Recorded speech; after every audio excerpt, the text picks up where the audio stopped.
All right, guys, here it is, Hotfix 1.0.3. I was just about to go to sleep, man, and this just dropped, so I had to bring it to you guys. So sorry if I'm reading this a little tired, but we will get through this, okay?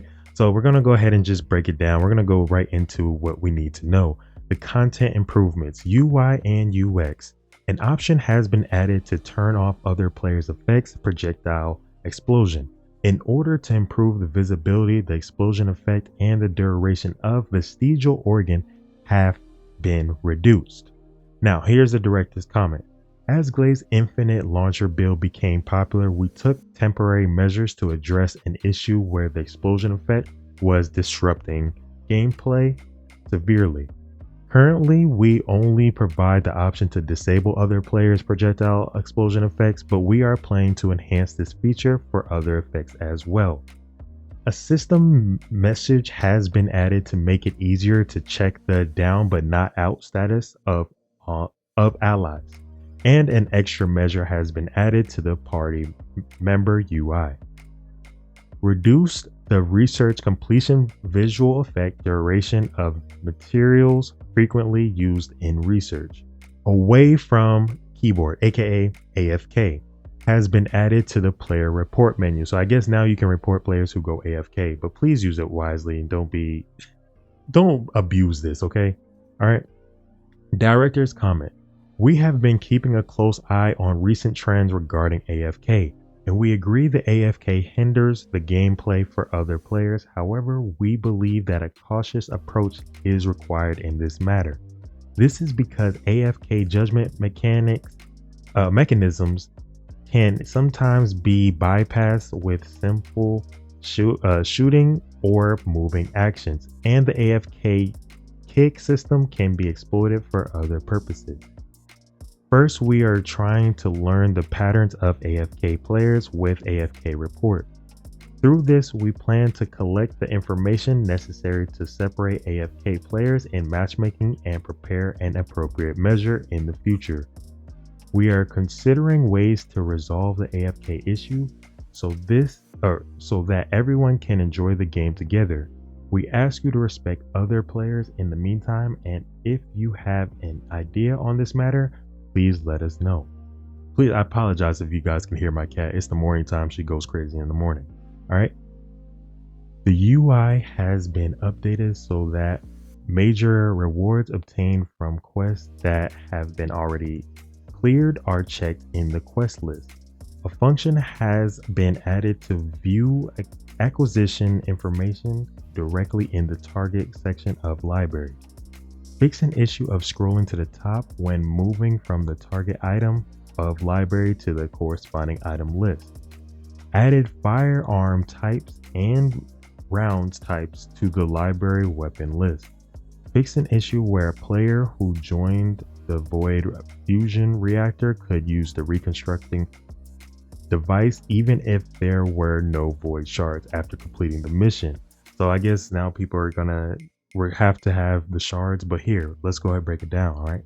When completing a Void Fragment mission obtaining 2 types of Void Shard, the amount obtained has increased by approximately 1.5.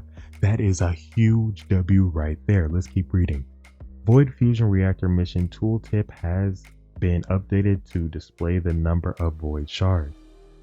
Added linked amorphous material to Void Fusion Reactor mission toolkit. Void Shard attribute will now be displayed on the map directly. Let's go ahead and see what the director's comment is about this. We discovered and fixed an issue where a party member's abort mission system was being exploited to repeatedly play the Void Fusion Reactor without consuming any shards. I didn't even know about this glitch. That's crazy. While addressing this glitch, we also consider why players might resort to using it. We realized that the transition from shard farming to actual Void Fusion Reactor missions was quite inconvenient and tedious. Yes, it surely was. Therefore, we not only fixed the bug, but also increased the amount of Void Shards obtained and improved the farming process to make it more convenient. Please wait a little longer, as we will significantly improve the fragment farming routes in the upcoming Week 5 update scheduled for August 1st. The dev team will continue to learn and grow from your player experiences. We will always listen to your valuable feedback and strive to provide a better gaming environment. This is a huge W. I love this dev team so far. They are doing consistent W's update after update. Let's keep reading. The number of attached items that can be requested has been updated to 1,000 each for weapons, reactors, and external components. Okay. Descendants, Thrill Bomb and Lightning Emission with the Ultimate Bunny High Voltage module will now target nearby targets rather than random targets. Allergy of Reconstruction Serum of Eugen now applies to Colossus as well. Ultimate Bunny Electric Charge High Voltage and Bunny Electric Condense sound effects have been changed. Use Bunny skills to inflict electrocution on enemies has been removed from the second and third stage evolution conditions of the Bunny evolving skin. Speedy Awakened 1. Alright, here we go. Infiltration operations. You can now view mission results through the escape menu after completing an infiltration operation. The time limit for destroying the Ironheart has been removed in the Infiltration Operation Fortress Heart of the Fortress. The location of the supply droid in the Infiltration Operation Fortress Quantum Quarantine Zone has been moved to the battle zone, making it easier to supply bullets. Mission. The position of immunity spheres of named monsters will not change anymore as the monsters move or rotate. That is amazing because now it's going to be easier to shoot the spears and get those monsters down. The sequential spear type of the named immunity of alternate hand of Nazitra? I hope I said that right. That appears in White Knight Gulch Eye of Truth has been updated. Number 5, Field. The drop quantity of hard difficulty has been increased by approximately 1.5. Oh my gosh, this is another update that is a W, man. Alright, miscellaneous. The stack limit for consumable items has been increased from 1 million to 100 million. Updated some icon images. I know why they're doing this. Go ahead, but let's go ahead and read the director's comment. The First Descendant has been developed with deep affection and respect for various looter shooters, and we take feedback regarding other similar games very seriously. Through this hotfix, we are trying to reflect the unique identity of the First Descendant. We will continue to improve the game for the fans of the genre. So they were getting a lot of heat from Destiny fans and stuff like that, and a lot of Destiny fans were saying they were using the same symbols they had in the game, so that's why they're changing it, because they want to be unique, right? And have their own identity. Alright, optimization improvements. Fix the memory leak that occurred intermediately in Windows mode. Fix the memory leak when using frame generation. Fix the issue of temporary frame drops when opening inventory with DLSS frame generation. Fix an issue where frame limit was not restored even if additional options were changed to off when DLSS frame generation or FSR frame generation is enabled. Bug fixes. UI UX. So this is for Russian, Spanish, and Portuguese. Fix an issue where the material quantity text was cut off in weapon transmission.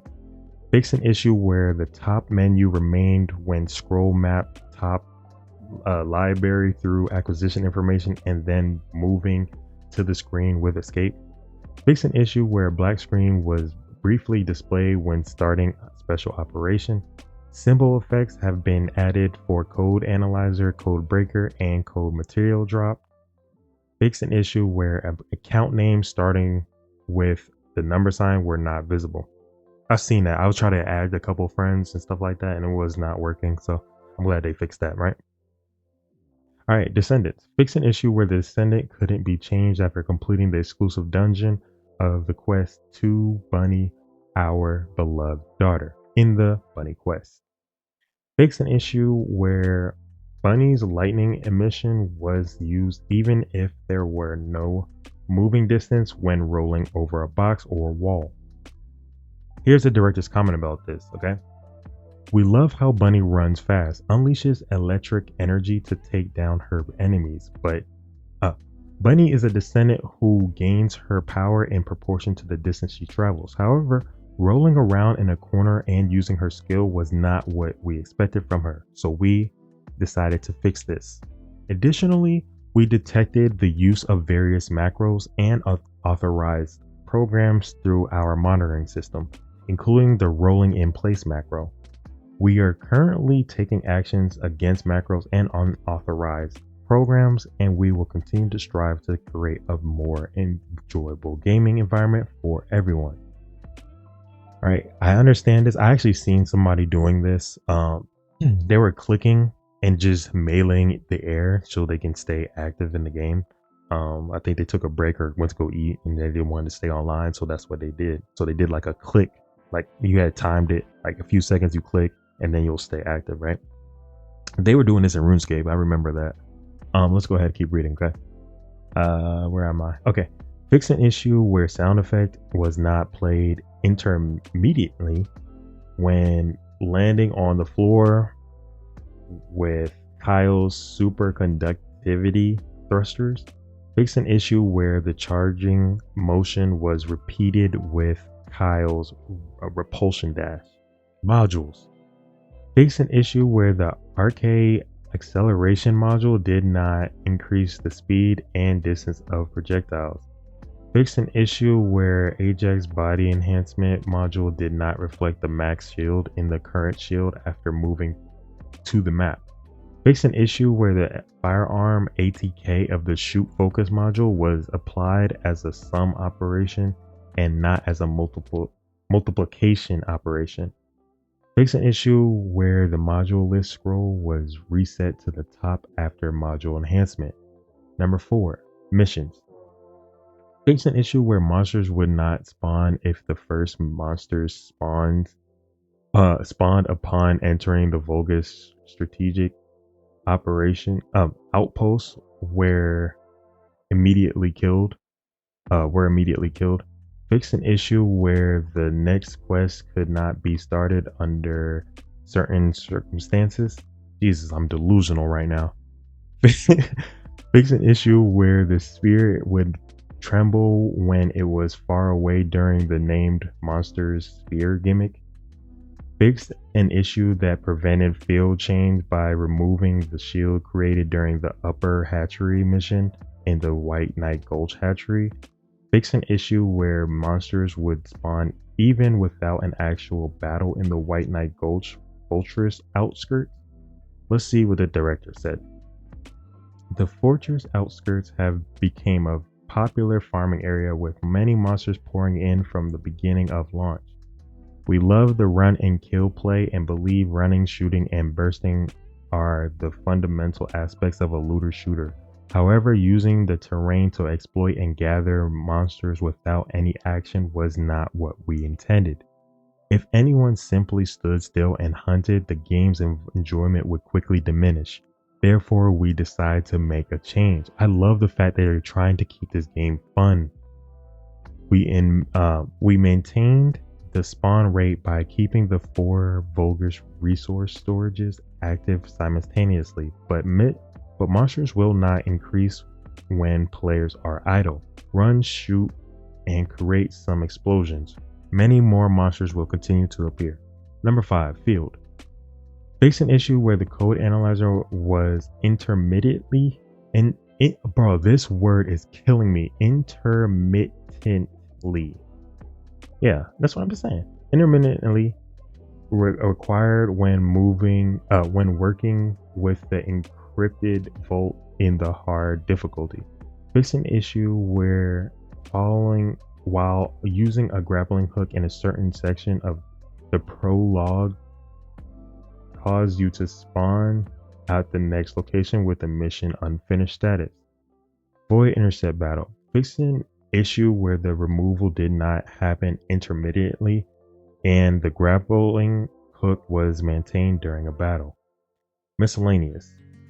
Fix an issue where items were not collected when purchasing multiple items of the same product. And then here's the last comment from the director. Thanks to the love and interest that you have shown us, we feel the brimming energy of the community. Hotfix 1.0.3 includes many fixes which we hope will improve your gaming experience. Recently, we saw a video in the community where the Colossus was defeated more quickly through module switching. If we had a bit more time, we would have liked to include a fix for this in Hotfix 1.0.3, but unfortunately it didn't make it into this update. So oh wow, so they're about to fix that one-shot build that's going around right now. The dev team does not want module switching to become another strategy. This method makes combat tedious and does not fit well with the run and gun playstyle. The dev team wants skills, weapons, modules, and external components to be a part of the strategy. We hope that in-depth build research will progress, but strategies requiring inconvenient control are not what the development team aims for. Last but not least, we are planning to skip the patch next week for the upcoming 5th week update on August 1st. Please look forward to the new Descendant Luna and Ultimate Valby. I knew Valby was trying to have an ultimate. She's like a main character. I knew that. New intercept battles, new ultimate weapons, modules, external components, and skins on August 1st. New intercept battles and new ultimate weapons. I'm still getting through my first ones. I'm still trying to max this out. Oh my gosh, I actually love it because now we have continuous content even when most people haven't even caught up yet. This is beautiful. Let me know what you guys think about this. Is it a W update? Let me know in the comments below. If you guys like this video, make sure you hit that like button and subscribe for more news content. I will provide you guys with the most important news as we are stating today, and I'll catch you guys in the next one. Peace.